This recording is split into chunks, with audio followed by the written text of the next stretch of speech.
कामगार एकजुटीचा विजय असो, कामगार एकजुटीचा विजय असो, कामगार एकजुटीचा विजय असो।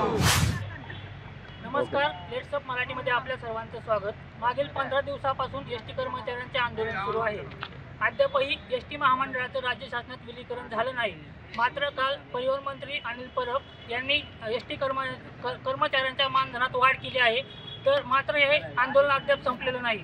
याबद्दल कर्मचाऱ्यांचं काय म्हणणं आहे आपण जाणून घेणार आहोत। आमची शासनात विलीनीकरण व्हावं एवढी एकच मागणी आहे आणि त्या मागणीवर आम्ही ठाम आहोत। या अद्याप तुम्ही मागं घेतलेलं नाही? नाही, अद्याप आम्ही संप मागे घेतलेला नाहीये। सर, काय सांगाल तुम्ही?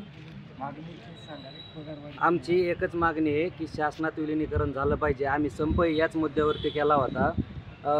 ज्यावेळेस आम्हाला आम्ही सुरुवातीपासूनच असंच ठरवलं होतं की आम्हाला राज्य शासनात विलीनीकरणच पाहिजे। आम्ही कधी कोणत्याही पैशाची कशी काही मागणीच केली नव्हती। आम्ही फक्त पहिल्यापासून आमची एकच मागणी आहे, फक्त राज्य शासनात विलीनीकरण झालं पाहिजे आणि आम्ही आमच्या मुद्द्यावर ठाम येतं। त्याच्यामुळं आम्ही याने अंतरिम वाढ दिली, त्याला आम्हाला ते मान्य नाही। आम्हाला फक्त शासनात विलीनीकरणच पाहिजे। माझं नाव सुभान पडा। प्रशासनानं काल जी मंत्री महोदयांनी वेतनवाढ दिलेली त्यावर कर्मचाऱ्यामध्ये खूप मोठ्या प्रमाणात आक्रोश आणि संताप व्यक्त करण्यात येत आहे। याआधी सरकारकडून जाहीर करण्यात आलं होतं की राज्य शासकीय कर्मचाऱ्याप्रमाणे वेतन देऊ, परंतु हे करत असताना त्यांनी एक कुठंतरी आम्हाला डावलण्याचा प्रयत्न केलेला आहे।